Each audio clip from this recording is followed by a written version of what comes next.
Chain snatching તથા મોબાઈલની ચોરી કરનાર રીઢા આરોપી સાથે એક સગીરને ક્રાઇમ બ્રાન્ચે ઝડપી પાડ્યો હતો। શહેરના વારસિયા વિસ્તારમાં રહેતા સિનિયર સિટીઝન ફરિયાદીબેન ચાલતા જતા હોય 27/12/2024ની સાંજના બે અજાણ્યા ઈસમો મોપેડ ઉપર ફરિયાદીબેન પાસે આવી મોપેડ પાછળ બેસેલ ઈસમે ગાર્ડન ક્યાં આવેલ છે તેમ પૂછ્યું હતું। ફરિયાદીબેને જવાબ આપતા પાછળ બેસેલ ઈસમે ફરિયાદીબેનના ગળામાંથી 25,000ની કિંમતની 12 ગ્રામ વજનની ચેઇન ખેંચી નાસી ગયેલ। આ ગુનાને ડિટેક્ટ કરવા ક્રાઇમ બ્રાન્ચની ટીમ તપાસમાં હતી।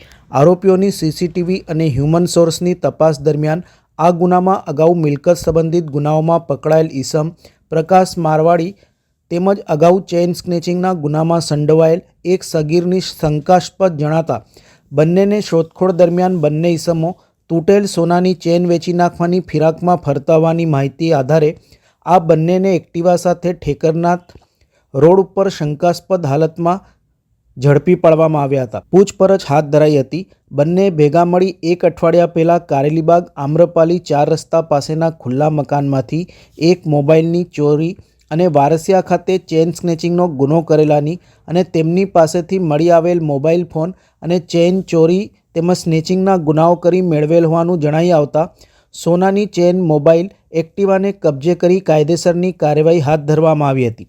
વારસિયા અને કારેલીબાગ પોલીસ સ્ટેશનને આ અંગે જાણ કરવામાં આવી હતી।